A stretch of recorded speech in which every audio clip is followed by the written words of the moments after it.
जय श्री ओम नमः सिद्धेभ्यः। जय श्री ओम नमः सिद्धेभ्यः। जय श्री ओम नमः सिद्धेभ्यः। सर्वमंगलमांगल्यं सर्वकल्याणकारकं प्रधानं सर्वधर्माणां जैनं जयतु शासनम्। जैनं जयतु शासनम्। पंच परमेष्टि भगवान की, आचार्य श्री गुरुवर कुंद कुंद महाराज की, आचार्य श्री गुरुवर विद्या सागर महाराज की। कोई भी व्यक्ति या जीव अपने जीवन में पूर्ण शक्तिमान होना चाहता है और शक्तिमान हो नहीं पाता, तब वो किसी का सहारा ढूंढता है। या तो व्यक्ति अपने जीवन को इतना समर्थ बना ले, वो भी रास्ता जैन दर्शन में है और उसके संस्थापक निर्देशक गुरु परम पूजनीय कलिकाल सर्वज्ञ भगवान कुंद कुंद स्वामी हैं। हमने अभी तक जितने भी आचार्यों को पढ़ा, सभी आचार्यों ने दूसरी विधि सिखाई, जिस विधि में हमें पर का आलम्बन लेना पड़ता है। लेकिन कुंद कुंद स्वामी की अलौकिक खोज, अनमोल धरोहर, अलौकिक खोज, दुनिया का कोई दर्शन इस खोज को नहीं कर पाया। दुनिया में किसी भी दर्शनकार ने इस खोज को प्रस्तुत नहीं किया। यहां तक कि जैनाचार्यों में प्रथम आचार्य, उनसे बड़े भी स्वामी हुए, कुशदंत भूतबली हुए। ये पूज्य आचार्य महाराज भी उस विधि को उद्घाटित नहीं कर पाए। उद्घाटित नहीं करने के दो कारण होते हैं कि वे आचार्य जानते थे कि जो प्रथम विधि है, इस विधि के योग्य दुनिया में कोई समर्थ ही नहीं। ये कलयुग है। कलयुग में वो प्रथम विधि लायक कोई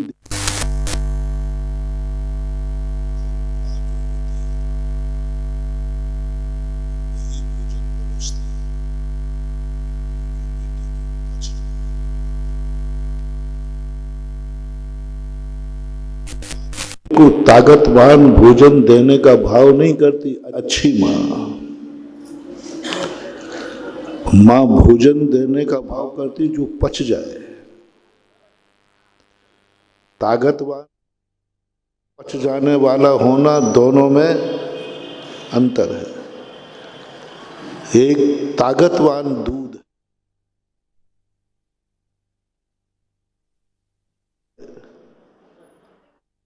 ताकतवान है, लेकिन बालक को पचने वाली नहीं है। तो माँ के लिए एक कहा गया।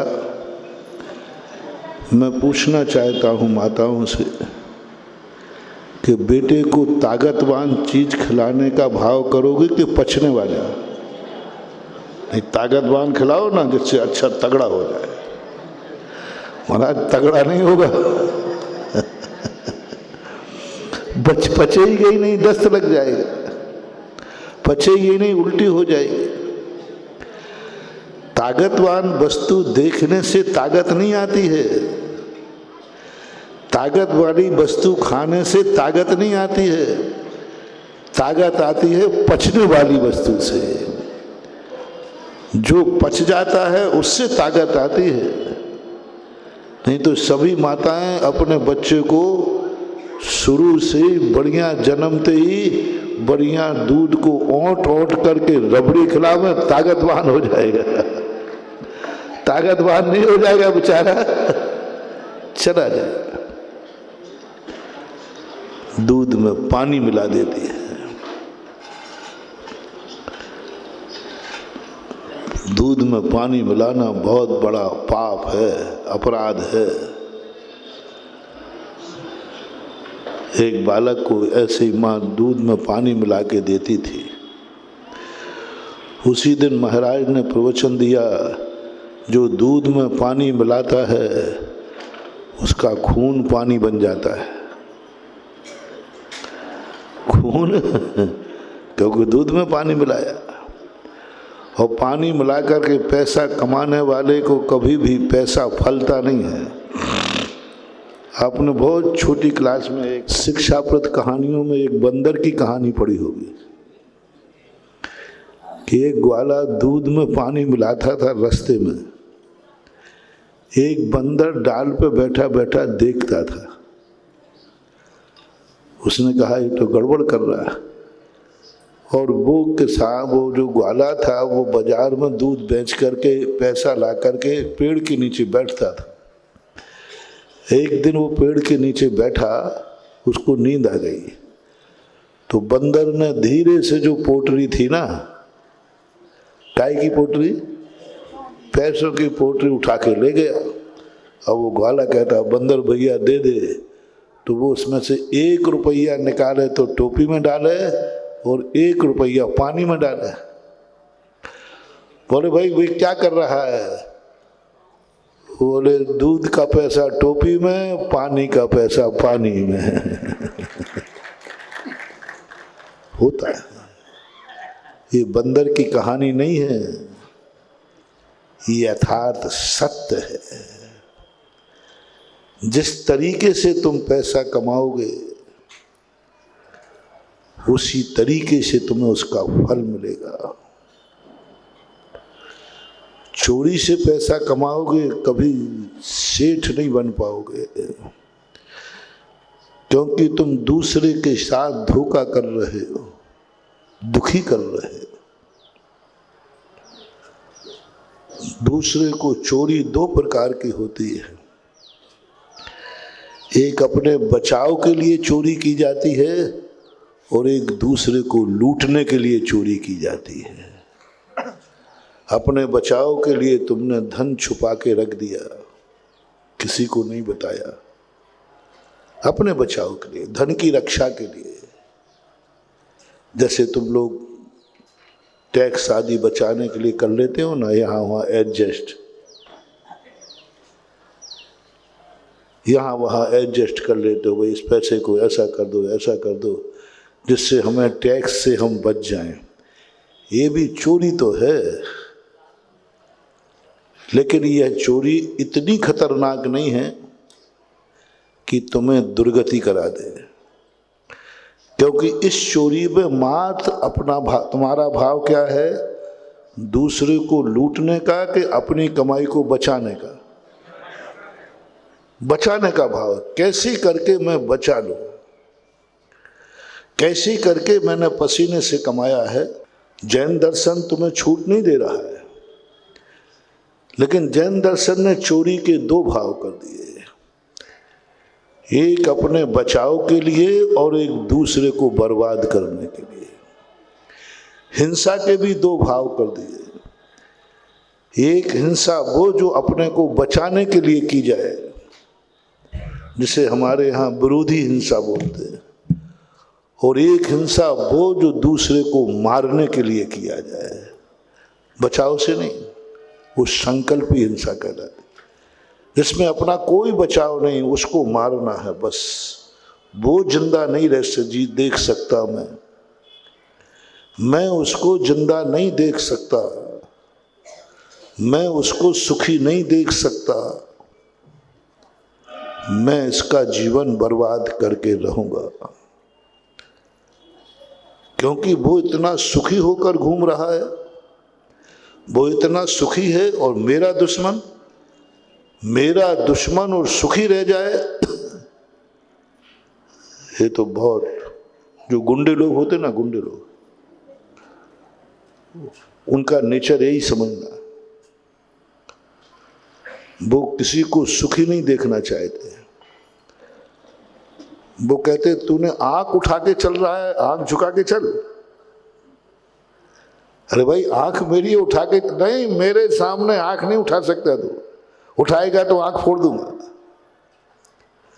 जैसे पृथ्वीराज चौहान की फोड़ दी थी। अराजक तत्व दुर्जन की पहचान है। दुर्जन पहचान है कि वो स्वयं सुखी रहे, ये बात नहीं है, वो दूसरे को सुखी नहीं देख सकता, ये दुर्जन की पहचान है। कहानी में सब लोग अपने आप को भी शामिल करते जाया करो। हाँ, नहीं तो तुम समझो कि किसी बंदर की कहानी सुनाई जा रही, उनमें एक बंदर आप लोग भी हो तो शामिल हो जाना, मैं भी हूँ। जो जिस अपराध में है उसको स्वयं शामिल करना चाहिए कि ये मेरी ही कहानी कही जा रही है। तुम दुर्जन हो या सज्जन हो, एक थर्मामीटर दे रहा हूं। कभी किसी को सुखी देख करके तुम्हें कुड़न हुई, जलन हुई, और ये मेरा दुश्मन है और सुखी, आज तो इसके आंखों बस ऐसा भाव आ जाए, समझ लेना तुम्हें दुर्जन का बीजारोपण हो गया। दुर्जन का सबसे बड़ा दुर्गुण होता है, वो सुखी होना चाहता है, ये दुर्गुण नहीं है, वो दूसरों को सुखी नहीं देख सकता,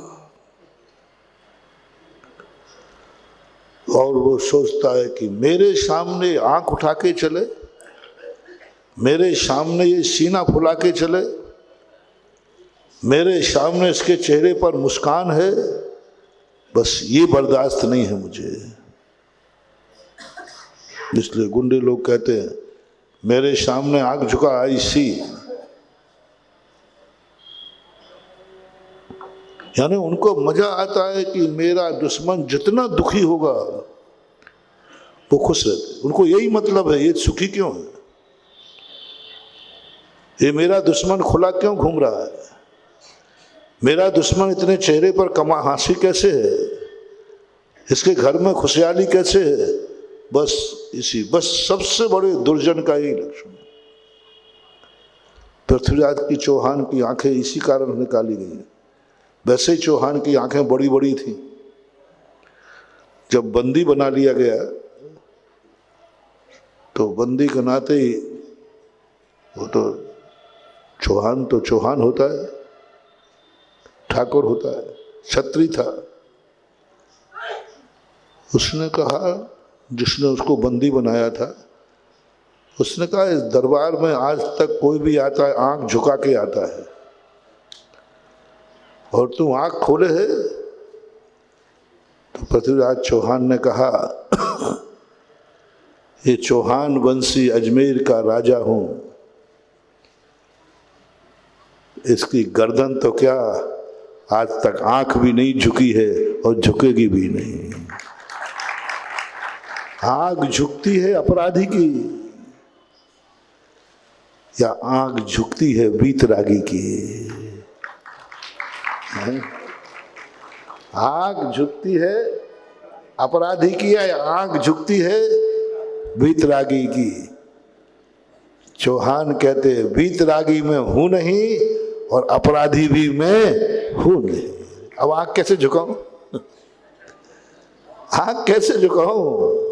वीतरागी तो हूं नहीं कि आंख झुका के बैठ जाऊं, और अपराधी हूं नहीं। इन दो के अलावा आंख झुकती नहीं, फिर तो आंख बंद होती है, सोते समय या मरते समय। क्या तर्क था, कैसे झुकाऊं मैं आंख?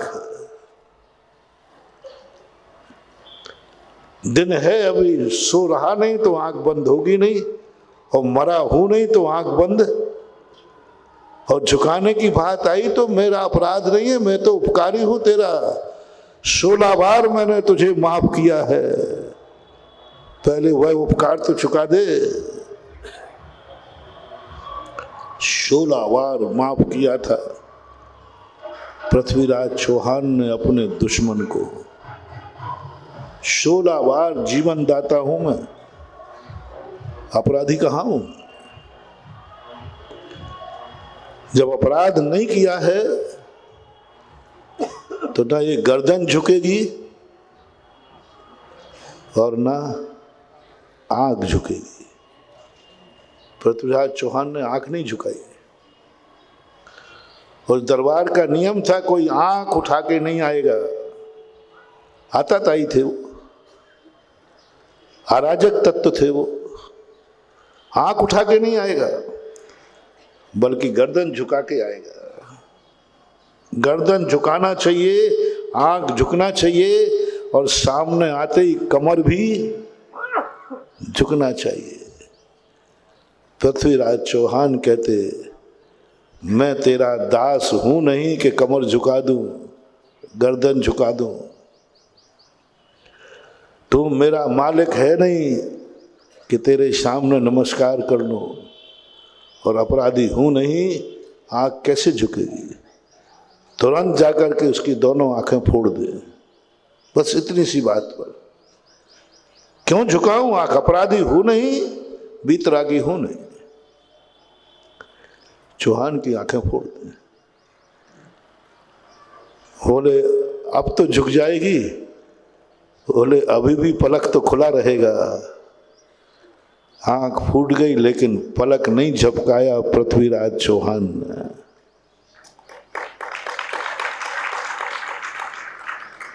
और बोले मैं वो शक्ति हूं जो कोई फर्क नहीं पड़ता, आंखों से आंखें फोड़ दे, अभी भी मैं देख रहा हूं। बोले तुझे अभी भी दिख रहा है? तो उसके संसी से लेकर के जो घटना होते ना घटना, वो निकाल लिए। पृथ्वीराज कहता है अभी भी दिख रहा है, अभी भी दिख रहा है। तो वो जो दुश्मन था ना, वो हंसता है, बोले झूठ बोल रहा है। बोले झूठ बोल रहा है, आंखें पूरी निकाल दी, साफ कर दी, फिर भी कह रहा है कि इसको दिख रहा है। बोले साफ दिख रहा है, दिख रहा है। स्वाभिमानी की आंख निकाल भी दो तो उसकी आंच नहीं आती है, लाज नहीं आती है। अभी भी दिख रहा है। सारी सभा स्तब्ध, आंखें फूटने के बाद भी दिख रहा है। बोले हाँ दिख रहा है। बोले इसकी परीक्षा करते हैं। तो एक मचान बनाया बहुत ऊंचा, उस पर जाकर के वो बैठ गया। बोले बोल पृथ्वीराज अभी भी दिख रहा है? बोले दिख रहा है। दिख रहा है तो ले, धनुष बाण पकड़, तीर बना, साधना बना। वहां पृथ्वीराज चौहान का एक कवि था, उसने कहा चौहान आज दिखा दो क्षत्रिय की आंख। ये चमड़ी की आंख नहीं होती है, ज्ञान की आंख होती है, ज्ञान की आंख होती है, चमड़ी की आंख नहीं होती। 4 बांस 24 गज, अंगुल अष्ट प्रमाण, ता ऊपर सुल्तान है, मत चूको चौहान। पहले नाप चलता था बांस का, इतने बांस, इतने 4 बांस 24 गज, अंगुल था ऊपर सुल्तान है, मत चूको चौहान। और खींच दिया तार, नीचे आ गया। अंधा होकर के भी देखता है। अपना प्रसंग चल रहा है कि दुर्जन का लक्षण है वो किसी को देखता हुआ देखना नहीं चाहता, देखना नहीं चाहता। अरे भाई तू अपनी आंख को सुधार, दूसरा देख रहा है तो देखना दे। नहीं, तू देख क्यों रहा है? तू सुखी क्यों है? सुखी देखना बहुत कठिन बात है। और जो व्यक्ति सुखी को सुखी देख लेता है वह व्यक्ति कभी दुखी नहीं होता। अभी बताऊंगा पंच कल्याणक के पहले की जो प्रवचन की श्रृंखला है, मैं उसी श्रृंखला से पुनः जोड़ता हूं। कलश यहां नहीं लाना, शिखर पर ले जाना भाई। तो ये बहुत बड़े दुर्जन का लक्षण होता है। और हमेशा अपने आप को संभालना है कि हम सुखी रहें या नहीं रहें, हम किसी को सुख में कभी भी परेशान नहीं होंगे। हम उसके सुख को देखकर कभी कूड़ेंगे नहीं। एक ऐसा संस्कार जब पड़ गया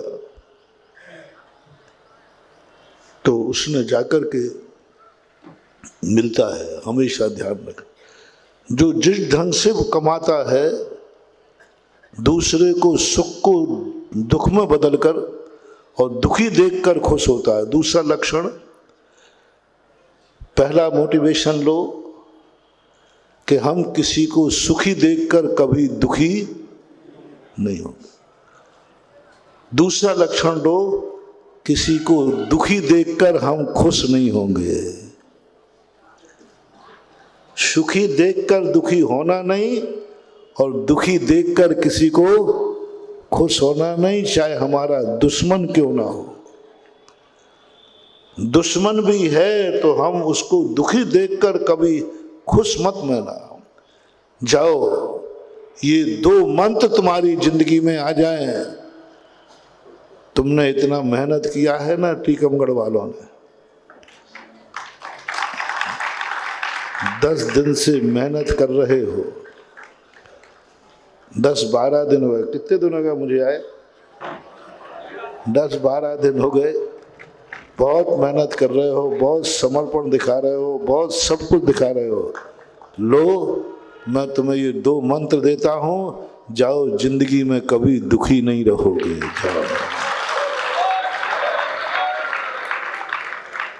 रिपीट करता हूं, कभी किसी को सुखी देखकर दुखी होना नहीं और किसी को दुखी देखकर कभी खुशी मनाना नहीं। बस ये 2 मंत्र हैं।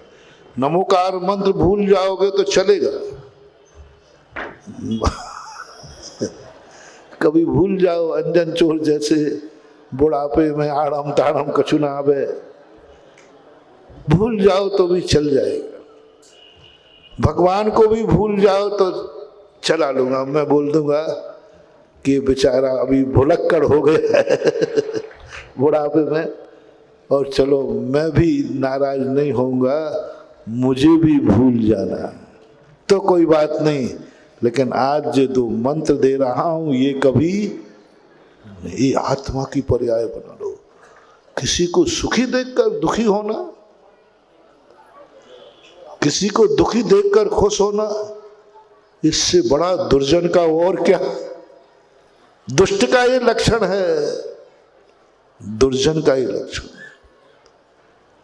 इसलिए वो जो पानी में डाल रहा है बंदर, वो ये कहानी नहीं थी, एक शिक्षा देने की थी कि जिस तरीके से तुम जियोगे, जिस तरीके से तुम कमाओगे, जिस तरीके से खाओगे, फल भी वैसा ही मिलने वाला है, वैसा ही मिलने वाला, उसको कोई नहीं टाल सकता। ये प्रवचन महाराज का चल रहा था। एक चोर था, राजस्थान की घटना है, यथार्थ घटना। एक घर में एक सेठ जी के यहाँ 6 बार चोरी हुई।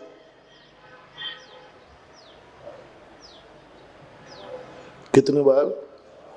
6 बार चोरी हुई और 6 बार वही चोर आते थे। साल 2 साल में, 2 साल में, 3 साल में चोरी होनी है। कुछ नए चोर जुड़ जाते थे, पुराना मर जाता था तो लेकिन एक आध उसमें से पुराना। तो 7वीं बार वो चोरी करने आए। यथार्थ घटना है, उस गांव में मैं गया हूं और सेठ जी ने मुझे सुनाई। और वो गांव में खप्पड़ वाले मकान होते थे, कोई भी चढ़ जाता है कूद के आगे। तो सेठानी जो थी वो तुरंत उठ गई और जैसे ही देखा कि ये तो वही चोर है जो पहले आए थे, तो उसने आप घबराई नहीं और बड़े उससे बोलते, भैया लोग आप फिर आ गए। इतने प्रेम से बोली जैसे उसके पीहर के भैया आ गए। सेठ जी बता रहे थे, बोले भैया आप चोरी तो करके जाओगे, थोड़ी देर बैठ जाओ, पानी वानी पिलाऊं। इतने प्रेम से बोली, बोले भैया बैठ जाओ, 2 मिनट ले जाओ जो ले जाना है। मैं अभी तक ये खुश थी, अभी तक मुझे ये साहस था कि हमारे पास धन था, वो आप लोग ले गए तो मुझे खुशी थी कि आपके काम आ गया होगा। क्योंकि चोर कभी चोरी करता है तो नियम से मजबूरी में करता है। इतनी रात में तुम आते हो, ऊपर से कूद रहे हो, हाथ पैर टूट जाए, अपनी जिंदगी हाथ पर रखे हुए हो, पुलिस पकड़ ले तो जेल में सड़ोगे। इतना दुस्साहस तुम कर रहे हो, नियम से तुम सब मुसीबत में होगे। घर में खाने नहीं होगा, बच्चों को पालने नहीं होगा, मकान नहीं होगा। इसके बिना कोई इतनी बड़ी रिस्क उठा ही नहीं सकता। तो हम अपने सेठ जी को समझाते थे, कोई बात नहीं, बेचारे चोर हैं, गरीब होंगे, परेशान होंगे, ले गए, उनके बाल बच्चों के काम आएगा। बोले अपने तो बाल बच्चे है ही नहीं, उन दोनों के बाल बच्चे थे ही नहीं। बोले अपने बाल बच्चे नहीं सही, चोरों के बाल बच्चे कहीं काम तो आएगा, ले जाना और कमा लेंगे। और कमा लेते थे, फिर कमाई शुरू कर देते। भैया मुझे बताओ, 7वीं बार तुम चोरी करने आए हो, इसका अर्थ है कि पहले जो तुम कुछ छोड़ के गए थे कि पहुंच के गए थे? तुम्हें जितना मिला कुछ छोड़ा तो नहीं था? बोले सब लेके गए थे। तो फिर तुम्हें अभी भी मालूम है कि मेरे पास कुछ है? बोले हाँ है। तो जब छोड़ के ही नहीं गए थे तो अब कहां से आया? जब आप कह रहे हो कि मैं जितने बार चोरी की मैं सब उठा करके ले गया, तो फिर अब कहां से आया? बोले यही समझ में नहीं आ रहा है माँ जी कि हम सब साफ करके ले जाते हैं और फिर भी तुम्हारे पास निकल आता है। माँ जी ये बात तो आप बताओ कैसे? बोले भैया हम लोग धर्मात्मा हैं, हम लोगों कुएं के समान हैं। उस समय कुआं चलते थे, गर्मी के दिनों में गांव का कुआं पूरा खत्म, एक बूंद पानी नहीं बचता था और सब गांव वाले घर राटे लेकर सोते थे। टीकमगढ़ में भी रहा होगा। और सुबह सब लोग 4 बजे जल्दी उठकर बाल्टी लेकर जाते, कुएं में डालते, डुब डुब डुब की आवाज आ जाती है। शाम को तो सब साफ करके गए थे, सुबह कहां से आ गए? बोले हम जैनी लोग कुएं के समान होते हैं, हम लोग धर्म हैं, हमने आज तक किसी के यहाँ चोरी नहीं की, हिंसा से नहीं कमाया, हमने ऐसे अपराध नहीं किए हैं। हम लोग जो चोरी नहीं करते हैं, धन कमाते हैं, उनकी जिंदगी कुएं के समान होती है कि कुएं से कितने निकालो रात भर में फिर। हाँ, तभी तो हम अपने भक्तों को, कई लोग कहते महाराज जी ललितपुर में खूब दान दिया लोगों ने, टीकमगढ़ में अभी शुरू हुआ है, खूब दान दिया। तो लोगों ने कहा महाराज जी ललितपुर को तो आपने खूब दान दिया है। तो आपकी भाषा बोलो महाराज जी जम के निचोड़ दिया है।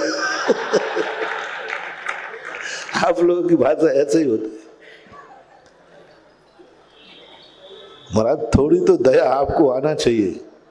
मैंने की दया आएगी नहीं, क्योंकि मैंने अपने भक्त को तालाब नहीं बनाया है, कुआं बनाया है। ज्यों खर्चे त्यों त्यों बढ़े, बिन खर्चे मैंने कुआं बनाया है। निचड़ जाने दो, सब साफ हो जाने दो। एक रात के बाद देखना, सुबह आके देखना इनका क्या होता है। महानुभाव, ये मंत्र आप अपनी जिंदगी में रखना। कभी तुमने इतना दान बोल दिया हो कि पूरी सब कुछ लग गया, जितना कमाया था, जितना कमाया था सब लग गया। चिंता मत करना, गुरु पर विश्वास करना और आराम से शांति से सो जाना, और 6 महीने बाद उठ जाना। फिर अथाह संपत्ति होगी और पुनः तुम तैयार होगे कि अगला इंद्र फिर मुझे ही बनूंगा, अगला इंद्र फिर मैं ही बनूंगा।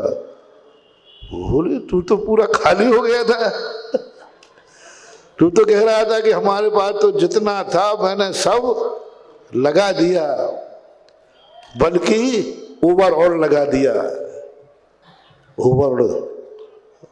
ओवरऑल लगा दिया। किस्तें और बांध दी। किस्तें कब बांधता व्यक्ति? जब वर्तमान में पूंजी से कुछ ज्यादा बोली ले लेता है ना, वर्तमान में हाथ में है नहीं, बोली ले लेता है। तो तेरे पास तो कुछ बचा ही नहीं था, किस्तें भी बांधी थी, अब कहाँ से आ गया? गर्व से कहना मेरे गुरु ने मुझे कुआं बनाया है। जिंदगी भर शाम को कुआं खाली होता है और सुबह कुआं भरता है। सिद्धांत है, करके देखना। जिन जिन ने दान बोले हैं पंचकल्याणक में, क्योंकि अभी तुम ललितपुर वाले तो अब सैंपल नहीं भरते, सीधा ऑर्डर देते।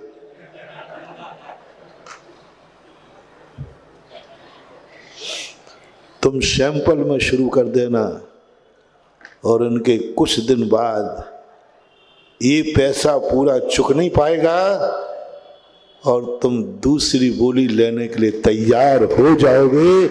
ये मेरा एक बार नहीं, 50 बार, सैकड़ों बार मैं आजमा चुका हूं। एक मंदिर बना नहीं पाया, दूसरे मंदिर का आशीर्वाद। एक बोली चुक नहीं पाई, दूसरी बोल मैंने भी पहले, अरे महाराज वो तो चुक जाएगी, कितनी सी रह गई है, अब तो नया आशीर्वाद दो। यदि यह नहीं होता तो हम लोग आपके दुश्मन नहीं हैं। जो आपके पास पैसा हमें अच्छा नहीं लग रहा है, हैं?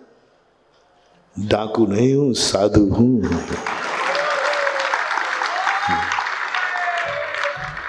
डाकू लूटता है, उसको अच्छा नहीं लगता, अपने काम में लेता है। तुम्हारे साधु बताओ क्या काम? तुम्हारा पैसा, भक्तों का पैसा, बोलो जो दान देते हैं भगत देता है कि दुश्मन? तो भक्त के पास पैसा कोई बुरा लग रहा था महाराज को, जो दान करा दिया। चलो करा दिया होगा, तो हमारे क्या काम में आएगा? जितना तुम लोगों ने दान दिया है, दान देते समय सोचना महाराज का क्या स्वार्थ है। कोई भी बात मानते समय कई लोग कहते महाराज जी आप लोगों की आपके मुंह से निकली हुई बात ये सब लोग कैसे मान जाते हैं? आप नहीं बैठे तो बोली बढ़े नहीं। एक बार मैंने कहा, मैंने कि भैया बोली में मुझे क्यों बैठालते हो 2-2 घंटे, मेरा समय खराब करते हो। पक्का है मैं बोली नहीं लूंगा,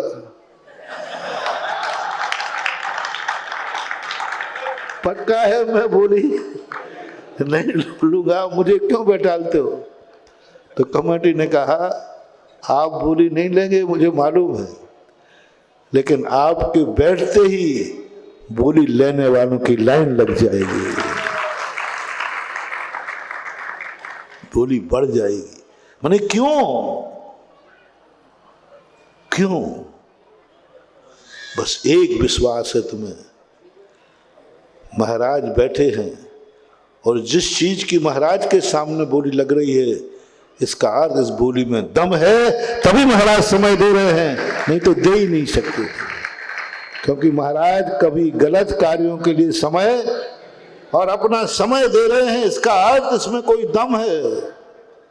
और महाराज ने मुंह से बोल दिया है तो नियम से वो फायदे का ही सौदा है, अन्यथा साधु कभी अपने भक्तों को घाटे का उपदेश देते ही नहीं है। वस्तु का महत्व नहीं है, कुछ और कीमत है। प्रतिष्ठा की कीमत नहीं है, कुछ और की कीमत है। मूर्ति की कीमत नहीं है, कुछ और की कीमत है। शांति धारा की कीमत नहीं है, कुछ और की कीमत है, और की कीमत। मैंने देखा तुम लोगों में वही शांति धारा, भक्तांबर की कीमत नहीं है, भक्तांबर कुछ और कीमत है। भक्तांबर में चमत्कार नहीं है महानुभाव, भक्तांबर में चमत्कार नहीं है, चमत्कार भक्तांबर पढ़ने वाले में है। कौन पढ़ रहा है? भक्तांबर तो सभी पढ़ते हैं, लेकिन वही भक्तांबर मानतुंग आचार्य महाराज ने पढ़ा तो है।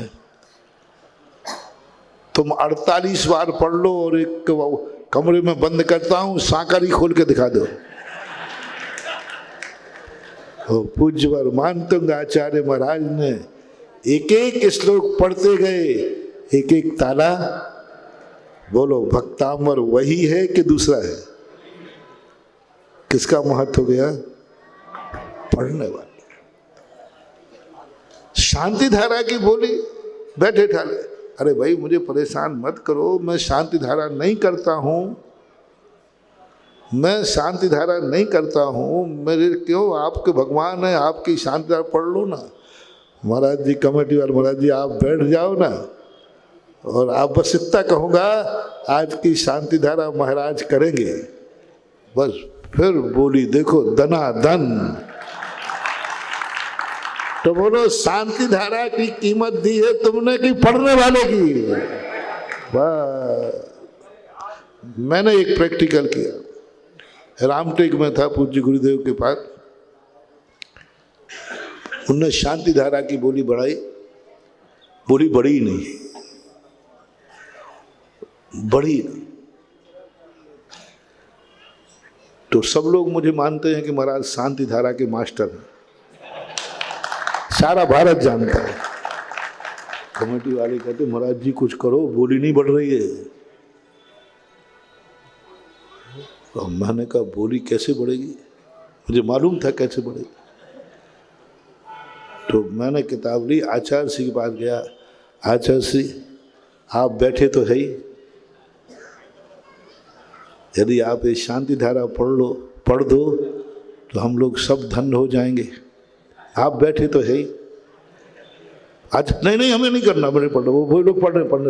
मैंने अच्छा सी पसीज गए। आचार्य जी पता नहीं क्या उस दिन मेरे पुण्य का उदय था कि आप लोगों के पुण्य का उदय था कि शांति धारा करने वाले पुण्य का, पता नहीं किसका पुण्य था। आचार्य जी हाँ कहते नहीं। आचार्य अच्छा ठीक है। और बस आचार्य से पढ़ने की हाँ कही, मैंने धीरे से बोला ना, इतना बोलना है जादू, टनाटन जादूगर कि आज की शांति धारा पूज्य गुरुदेव कराएंगे। और बोली 10 लाख पर पहुंच गई।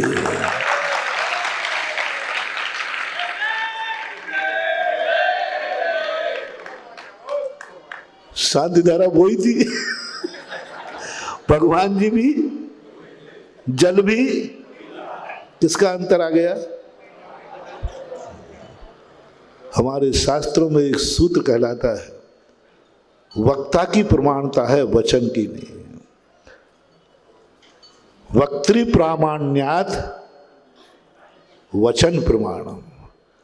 वक्ता की प्रमाणता से वचनों में प्रमाणता आती है। पूज्य वीर सेन स्वामी महाराज श्री धबला जी के अंदर ये सूत्र कहते हैं। वक्ता कैसा है? वचन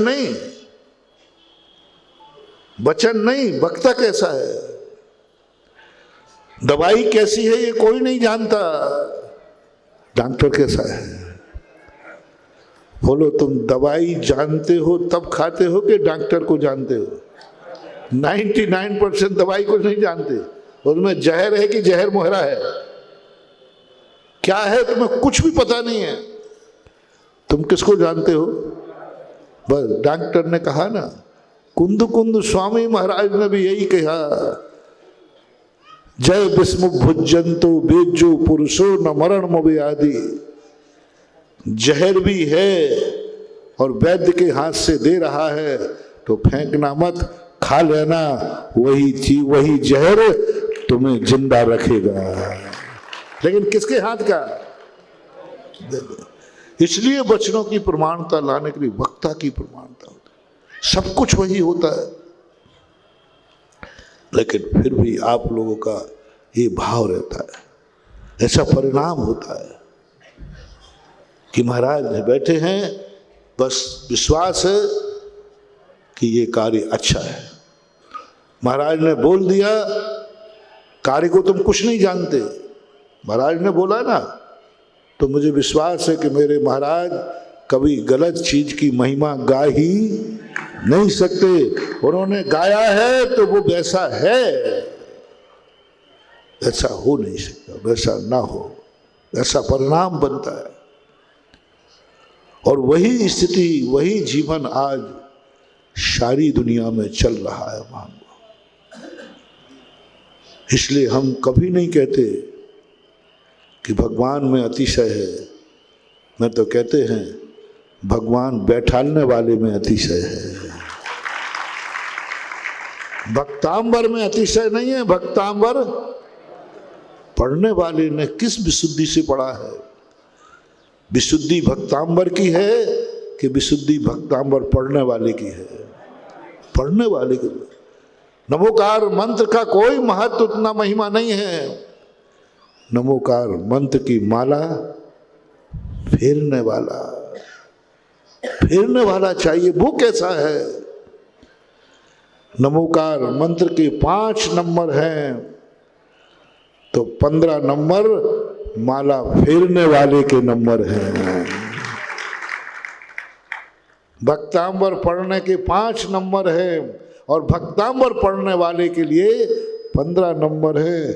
बोलो, हम भक्तांबर तो पढ़ते हैं लेकिन 5 नंबर मिलते हैं, 15 नंबर, क्योंकि हम उसको विशुद्धि से नहीं पढ़ते, विशुद्ध भाव से नहीं पढ़ते। आप अभिषेक तो करते हो, अभिषेक करने वाले के अभिषेक के 5 नंबर हैं और अभिषेक करने वाले के लिए 15 नंबर हैं। अभिषेक विधि सुधारूं या अभिषेक को सुधारूं या अभिषेक करने वाले को सुधारो। मैं तो बरसों से देख रहा हूँ, 40-50 साल का तो स्मरण है कि हमारे मंदिरों में सब कुछ वही चल रहा है जो चलता था, कहीं गड़बड़ नहीं हुआ। जल के स्थान पर जल ही है, बुंदेलखंड है यहाँ। भारतवर्ष मैंने सब प्रांतों का, सब जिलों का, सबका रस लिया है, सबको देखा है। बुंदेलखंड का एक गौरवपूर्ण गरिमा है, यहाँ सब मतभेद हैं, मनभेद भी हैं, फूट भी है, गणेता सांप भी हैं, कोबरा सांप भी हैं, सारे दुर्गुण हैं।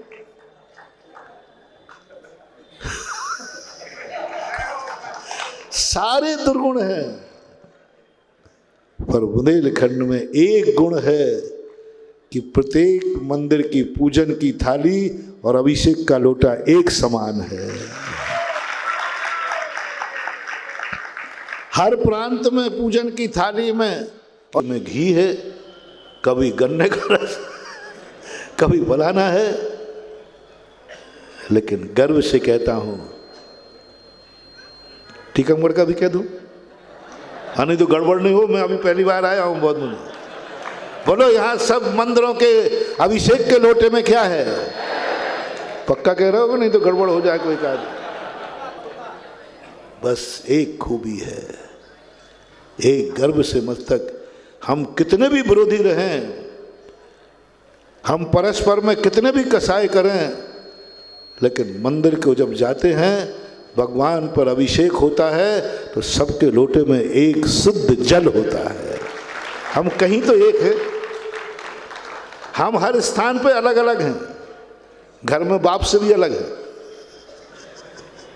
घर में बाप से भी अलग हैं, घर में भाई से भी अलग हैं, हम सबसे अलग हैं।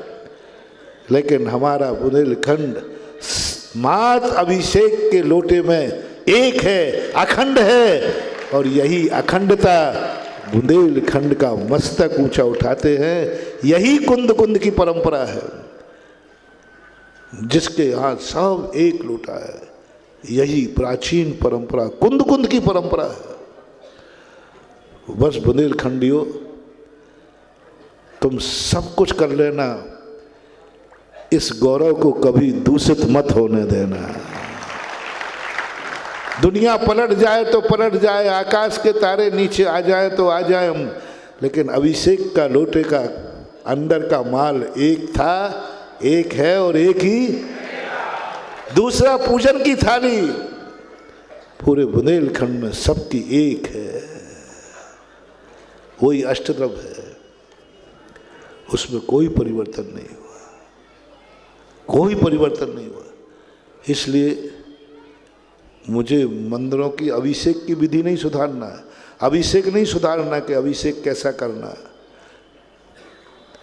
कल से जो सुबह मैं अभिषेक को नहीं सुधारूंगा, वो मेरी औकात नहीं है कि मैं मांगनंदी महाराज के द्वारा दिए हुए अभिषेक को सुधार दूं।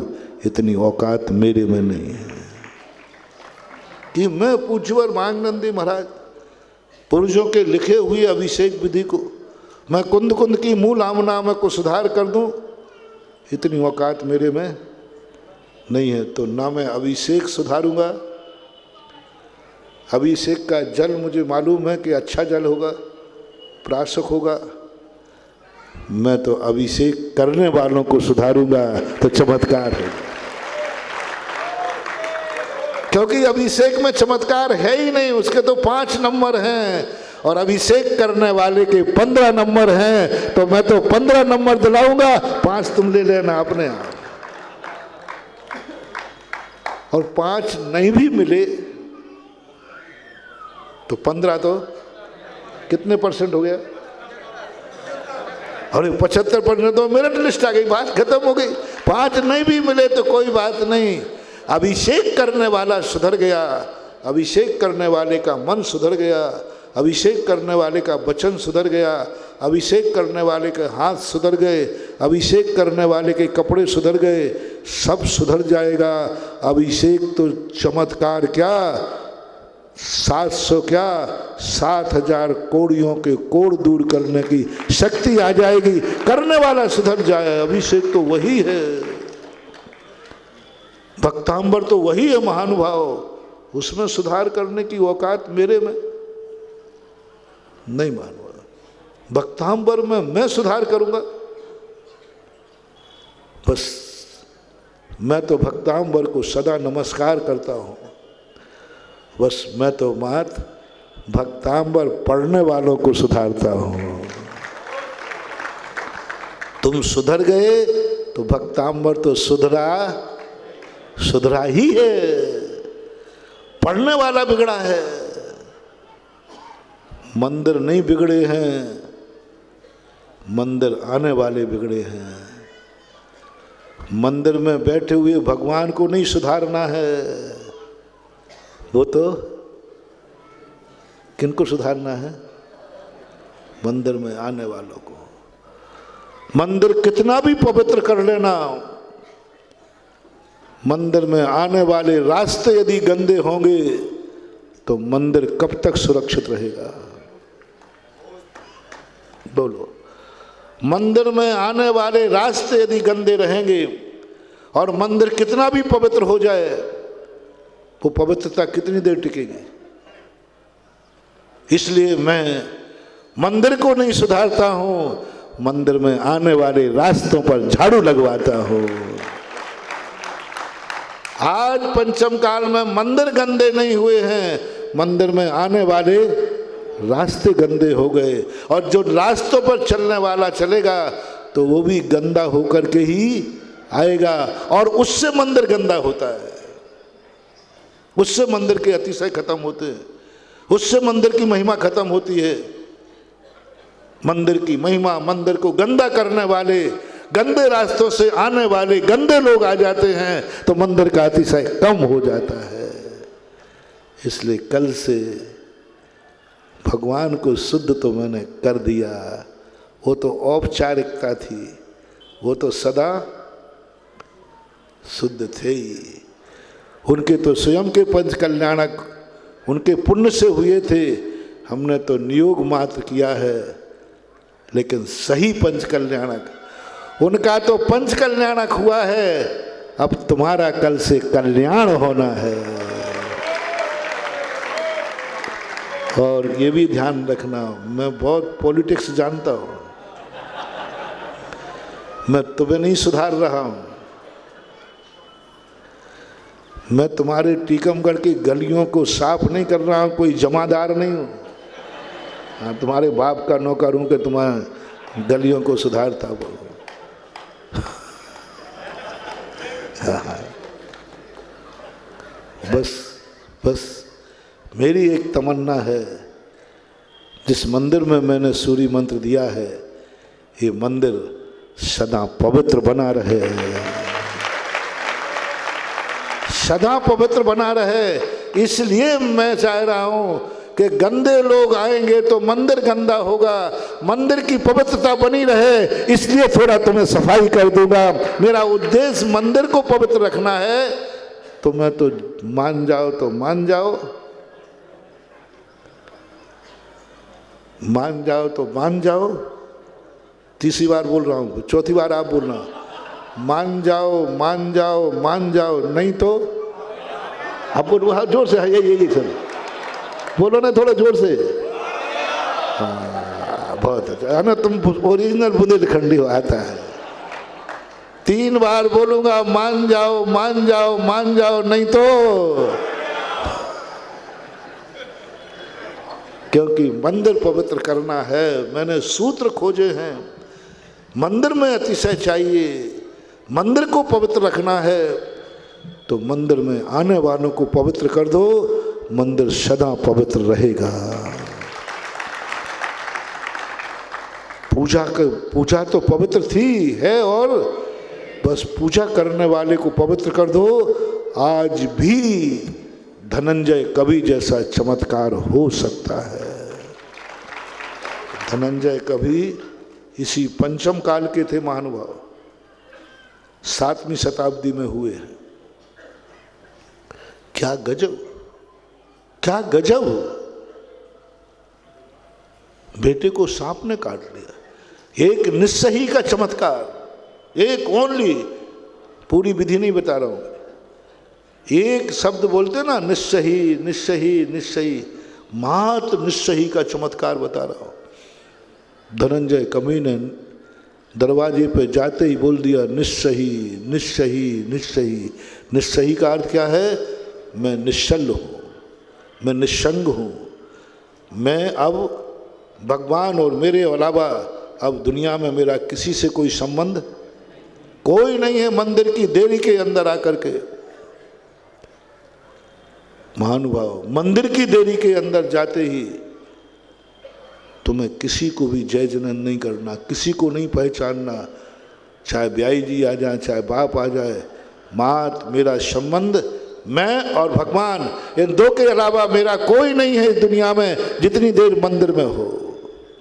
निस्सही का अर्थ यही है कि मैं समस्त संबंध तोड़ता हूँ, सबको छोड़ता हूँ, मैं और प्रभु के अलावा जब तक मैं मंदिर में हूँ तब तक तीसरा कोई मेरे बीच में, बस मैं निश्चंग हूँ, निश्चल हूँ। धनंजय कवि ने बोल दिया। परीक्षा हुई, कोबरा सांप ने काटा, भयंकर सांप ने काटा बेटे को।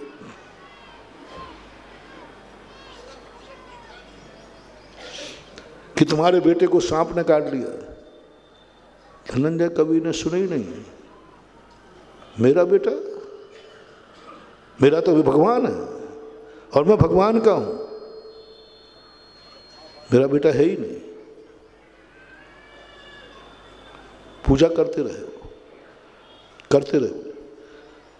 पत्नी ने कहा, पत्नी आ गई, नहीं गए, पत्नी ने कहा कि लो कर लो पूजा, और बेटे को लाई और टेबल पर पटक दिया, ये लो इसकी डेड बॉडी पे अर्घ चढ़ाओ। पूरा बेटा नीला पड़ गया, चढ़ाओ इस पर डेड बॉडी पर। धनंजय कवि कहते हैं मैं किसी का बाप हूं ही नहीं, मैं तो इस समय भगवान का भक्त हूं।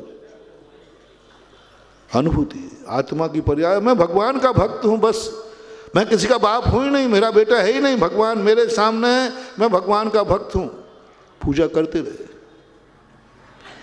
सब लोगों ने कहा बड़ा दुष्ट है ये, बेटा टेबल पर पड़ा है फिर भी नहीं पसीज रहा है, बड़ा पुजारी आया, यदि पूजा में चमत्कार होता तो बेटे को सांप ही क्यों काटता। अक्सर का आप लोगों का यही उलायना है। मंदिर आते समय कांटा भर लग जाए, अरे भैया मंदिर में चमत्कार होता तो कांटा ही क्यों लगता। धर्म कार्य करते समय तुम्हें कोई भी संकट आ जाए, तुम सबसे ज्यादा किसको कोसते हो? हाँ भैया, काय का धर्म। देखो मैं शांति धारा कर रहा था, वो मर गया, काय की शांति धारा में अतिशय। मैं मंदिर जा रहा था, मुझे कांटा लग गया, काय का अतिशय। महानुभाव सब लोगों ने कहा बेकार है, नास्तिक है। बहुत कम सोचने वाले लोग होते हैं ऐसे। और उन्होंने क्या किया, वो करता रहा पूजा। पूरी पूजा के बीच में तुम एक शांति पाठ पढ़ते हो, शांति पाठ में बीच में एक धारा होती है, ऐसा कर वो धारा कर रहे थे। शांति जनम शशि निर्मल गात्रम शांतिनाथ शशि हुन्मुखहारी शील गुणामृत संयम धारी लखन 108 विराजे निरखत नयन कमल दल साजे पंचम चक्रवर्ती पदधारी 16 तीर्थंकर सुखकारी इंद्र नरेंद्र। वो पूरे ही पढ़ दूंगा, अभी पढ़ने की जरूरत ही नहीं हुई। बीच में जैसे ही कहा होवे सारी प्रजा को, और जैसे ही वो दिया तैसे ही बच्चे का नीला शरीर स्वस्थ होकर बैठ गया। पापा आप, दादा पिता। लोग समझे कि शांति पाठ में अतिशय है। अरे सेठ जी तो, कवि महाराज तो सर्प उतारने का मंत्र भी जानते हैं, गारुड़ी मंत्र जानते हैं। पूजा खत्म होने के बाद मंदिर के बाहर आए, बेटे को छाती से लगाकर रो पड़े। आखिर बाप तो बाप ही, लेकिन उतनी देर भूल गए, उतनी देर पता नहीं चला कि मैं बाप हूं। बाहर आके बेटा बन गए, बाप बन गए। शब ने कहा सेठ जी आज पता चला कि आप सर्प का जहर उतार के जानते हो। बोले भैया मैं कुछ नहीं जानता हूं, मैं तो माँ देवादि देव भगवान को जानता हूं बस। बोलो वो शांति पाठ में अतिशय था कि पढ़ने वाले में? वो पूजा का अतिशय था कि पढ़ने वाले का? बस किसी मंत्र को, किसी पूजा को, किसी भक्तांबर को दोष मत दो। यदि सिद्धि नहीं हुई है तो दोषी हम खुद हैं कि पढ़ने वाला ठीक नहीं था, जो पढ़ा गया वो तो ठीक था, पढ़ने वाला ठीक नहीं था। पढ़ने वाले को सुधारना है। आज वस्तुतः जिस बात को मैं कहना चाहता हूँ, पूजन की थाली नहीं सुधारना। बोले सबसे बुढ़ा व्यक्ति यहाँ कौन बैठा है? बोलो जब से तुम्हारे मंदिरों में पूजा की थाली चल रही वही चल रही कि अदला बदली हो गई? वही चल रही ना? हाँ वही चल रही। अभिषेक का लोटा, हाँ वो तो बिगड़ ही नहीं सकता, क्योंकि वहां तक तो हमारी पहुंच है। बिगड़ेगा तो मैं तुम्हें बिगाड़ दूंगा, ध्यान रखना। बिगाड़ के तो देखो, मैं पूजन की थाली के सामने खड़ा हो जाऊंगा। अब एक और शेयर करना चाहूँगा नरेंद्र प्रकाश जी, जैसा आपने पूजन की थाली की गारंटी ली टीकमगढ़ की, क्या एक गारंटी ले सकते हो कि भोजन की थाली भी टीकमगढ़ में वही है जो 50 साल पहले थी? भोजन की थाली पूछ रहा हूं, झूठ बोले कौआ काटे। बोलो पूजन की थाली वहां इसलिए पूछ रहा हूं कि वहां मैं जा नहीं सकता। तुम जब खाते हो, तुम पूजा करते हो वो तो मैं देख सकता हूं, लेकिन जब तुम खाते हो तब मैं देख नहीं सकता, इसलिए पूछ रहा हूं। जब तुम खाते हो मैं देख नहीं सकता, क्योंकि तुम मेरे सामने खाते नहीं हो, खाओगे नहीं। बस वो बता दो कि 50 साल पहले जो भोजन की थाली थी क्या आज वही है? 50 साल पहले जिन घरों में दिन में साफ भोजन, पूजन तो उसी समय हो रही जब से अभी तक हो रही है, टाइम फिक्स है, सुबह सुबह। लेकिन भोजन का टाइम वही है कि बदल गया? पीने का लोटा, पीने के पानी 50 साल पहले लोटा था, हमारा लोटा अब तो बोतल आ गई, बोतल। लोटा आज के बच्चे जानते ही नहीं है, सीधा बोतल जानते हैं। पीने का लोटा बदल गया, भोजन की थाली बदल गई, बाजार गंदे हो गए, घर गंदे हो गए, रास्ते गंदे हो गए, और घर में रहने वाले वो घर वाले मंदिर में आएंगे तो मंदिर भी गंदा करेंगे। इसलिए वो चिंता मुझे है, क्योंकि जब मैं पंचकर्म करता हूँ मैं खुद अपनी साधना करता हूँ। कहीं ये 6-7 दिन की साधना, कहीं आप लोग इसको समाप्त न कर दें, गंदा न कर दें, इसलिए कल से सोच रहा हूँ। भगवान ने कह दिया कि मुझे पवित्र रखना है, ये मंदिर पवित्र रखना है, तो इन मंदिर में आने वालों को भी आप पवित्र करो। इनको भी बताओ कि विधि क्या है। चमत्कार विधि में है, करने वाले में है, और करने वाला हमारे लिए सुधारना है। वो प्रसंग न रह जाए कि करने वाला, वो चोर का उदाहरण चल रहा था ना, तो चोर ने कहा कि माँ जी ये बात ठीक है। तो माँ जी ने कहा कि भाई मैं तो खुश था, कम से कम मेरे बाल बच्चे नहीं है, तुम्हारे बाल बच्चे पल रहे। तुम धन ले जाते थे, हम सेठ जी को समझा देते ले जान दो, अपनी किस्मत में और आ जाएगा, और आ भी जाता है। अब तुम 7वीं बार लूटने आए हो, इसका अर्थ है अभी भी हमारे पास माल। और माँ जी ने कहा है भैया है, बता दूंगी, क्योंकि तुम तो लेके जाओगे, मारोगे पीटोगे, चिंता मत करना।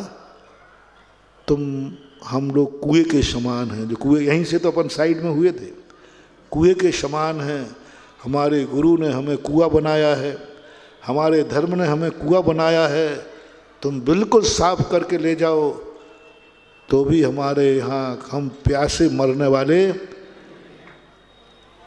और भैया बताओ, तुम 6 बार हमें लूट के ले गए। मुझे इस बात का दुख है कि तुम अभी तक सेठ नहीं बन पाए।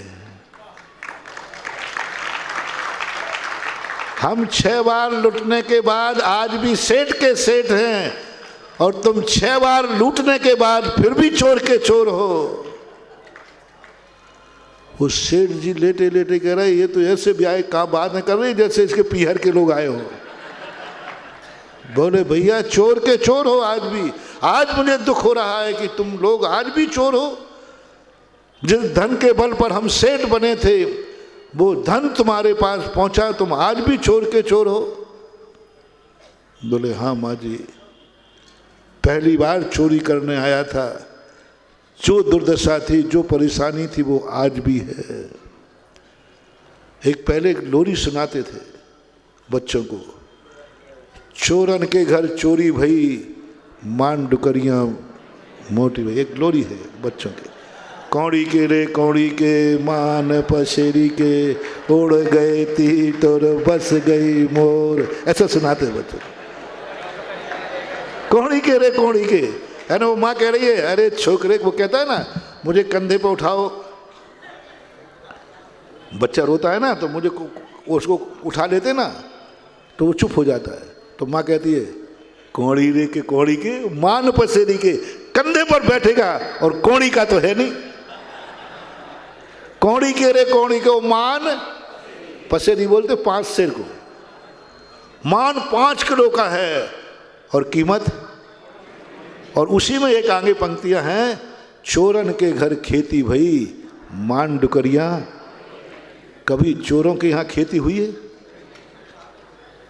तो बच्चे को कह रहे हैं चोरन के घर खेती भई, मान डुकरिया मोटी भई। मान से कभी कोई मोटा नहीं होता, और चोरों के घर कभी खेती नहीं होती। ऐसी स्थिति को लेकर वो चोरों को ऐसा प्रभाव पड़ा, वो सेठ जी कहते हुए सारे चोर माँ के पैर पड़ने लगे। अरे माँ, आज भीख मांग के खा लूँगा, लेकिन आज के बाद कभी चोरी नहीं करूँगा, क्योंकि चोर कभी सेठ नहीं बन सकता। और वो आए थे कूद कर, दरवाज़ा खोल के चले गए। उस दिन के बाद चोर नहीं आए। ये दृष्टांत तो मैं इसलिए सुना रहा हूँ कि जो महाराज प्रवचन दे रहे थे कि दूध में पानी मिलाएगा तो उसका खून पानी बनेगा, ये कहानी सही है कि गलत है? सही है ना, होता ही है, आगम की वचन है, प्रत्यक्ष कह दिया। तो एक छोकरा सुन रहा था, उसने कहा आज महाराज का प्रवचन मज़ेदार हो गया, क्योंकि मेरी मम्मी रोज को पानी मिलाती है दूध में, मुझे पिलाती है। यहीं से शुरू हुए थे अपन साइड में। तो माँ ने कहा माँ माँ तेरा दूध खून पानी बनेगा, तेरे गुरुजी ने कहा। उन्होंने कहा पानी मिलाएगी, तू पानी मिलाती है? और सुना दिया उसने। और मैं झूठ बोल रही हूँ तो आप चलो महाराज के पास। वो लेके आ गया, महाराज जी मम्मी पानी में दूध में पानी मिलाती है, मुझे पिलाती है, इसका क्या होगा? तो गुरुजी पूछे कौन है? बोले ये मेरी माँ है। तो बोले मैंने माँ को थोड़ी कहा था, ग्वाले को कहा था। जो माँ बेटे को दूध में पानी न मिलाए वो बेटे की हत्यारन है, और जो ग्वाला दूध में पानी मिलाए उसका खून पानी होगा। ये भेद जैन दर्शन का देखो, एक को पानी मिलाने की छूट है और एक को पानी मिलाने की मनाही है। पानी मिलाने की छूट है। पानी क्यों मिलाया माने? पानी मिलाने से दूध की ताकत कम होती है, लेकिन दूध पच जाता है। दूध पच जाता है, ताकत भली कम हो जाए।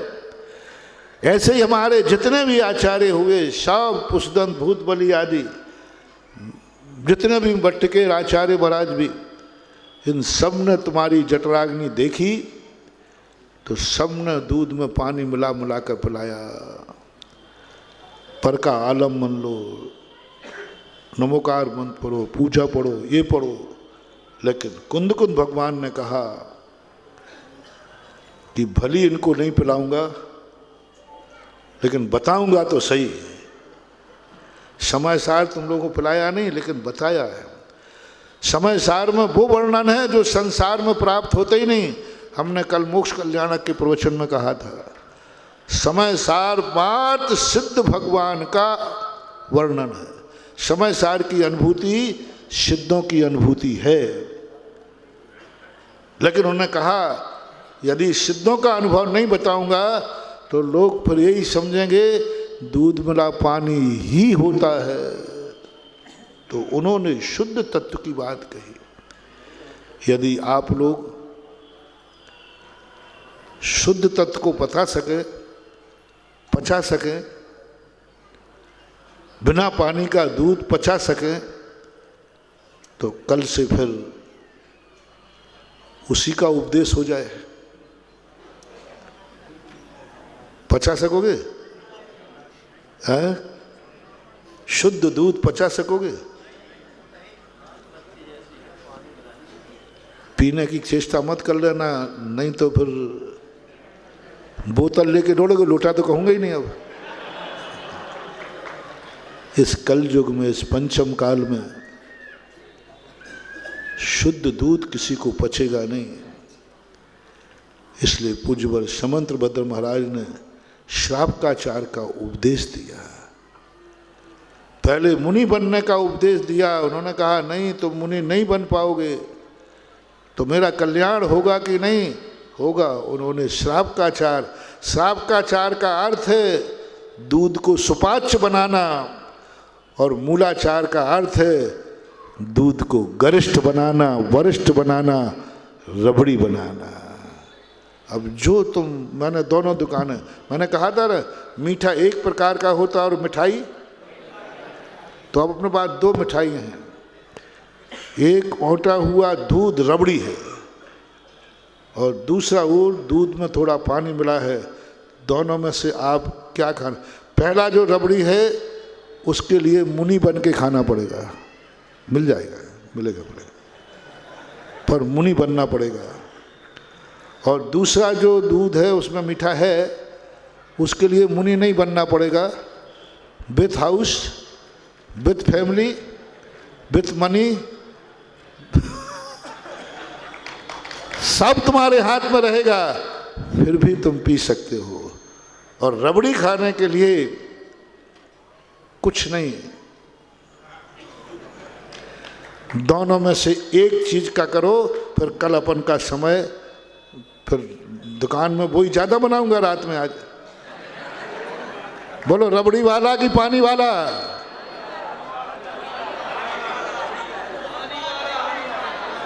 नहीं, रबड़ी वाला कह रहे हो तो अभी मैं रिजर्वेशन कराऊं डूंगरगढ़ का, वही बनाएंगे रबड़ी वाला। तो रबड़ी वाला, रबड़ी वाली जठराग्नि, रबड़ी तुम्हें पच जाए, एक औकात तो मेरे पूज्य गुरुदेव आचार्य महाराज में है। वो ऐसी जठराग्नि बना देते हैं कि खूब खाओ बेटा रबड़ी, तुम्हें कुछ भी फर्क पड़ने वाला। वो है समय सार। है हिम्मत मुनि बनने की?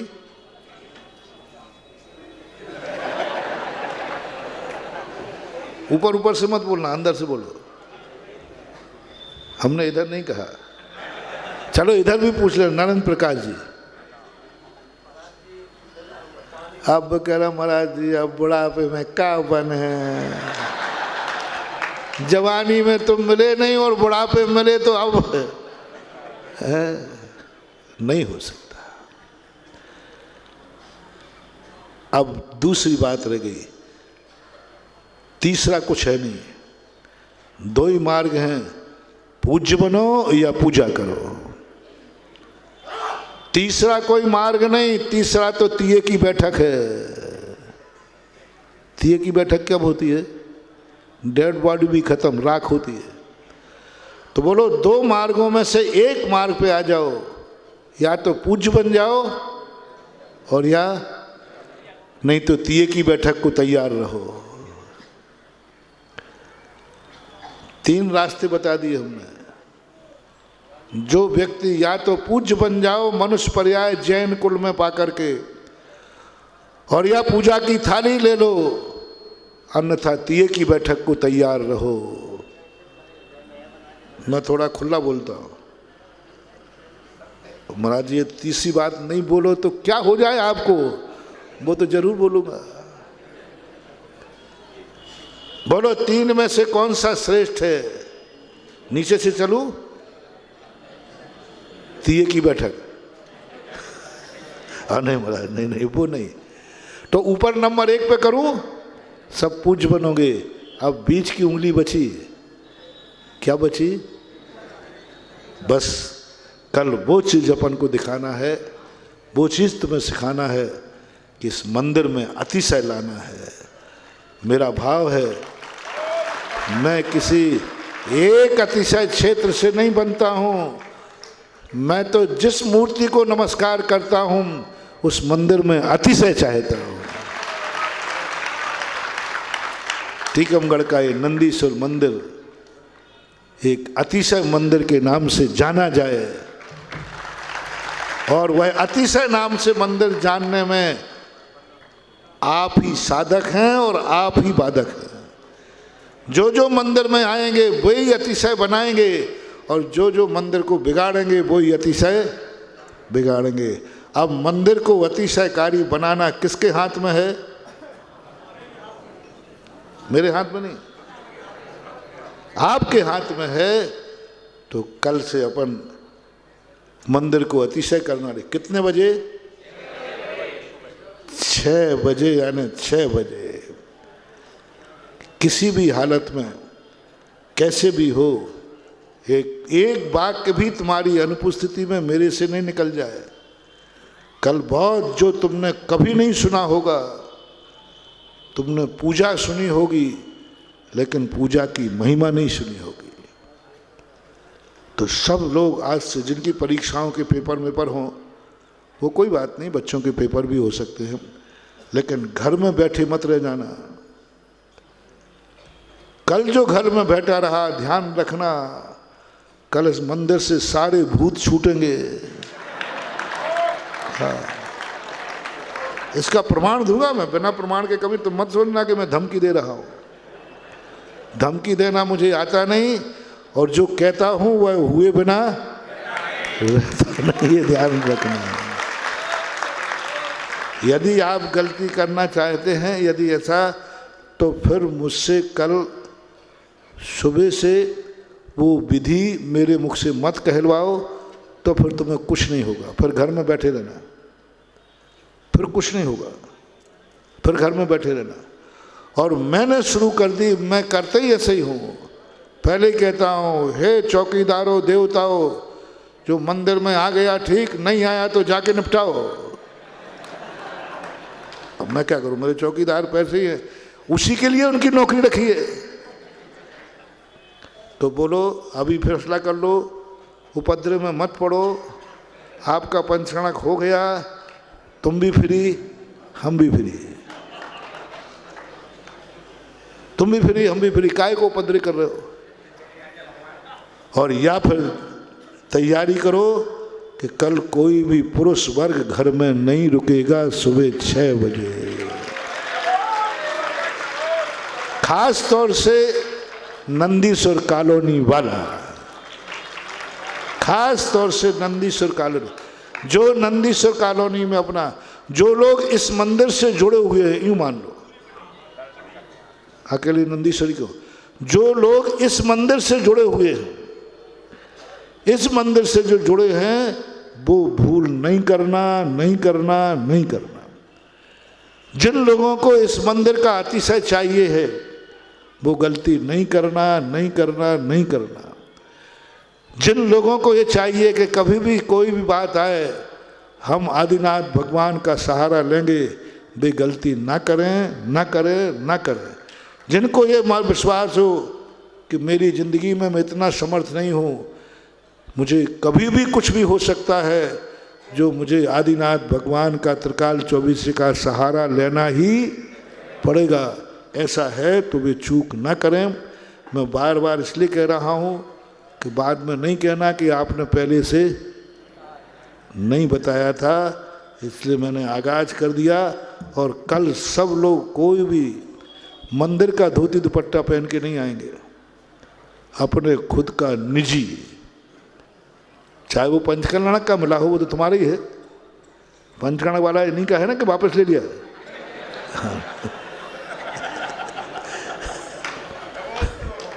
वो पहन लेते हैं, और नहीं तो अपना निजी नया खरीद करके अपना निजी धोती दुपट्टा पहन के आओगे, उसका अतिशय, दुपट्टा में भी अतिशय है रे,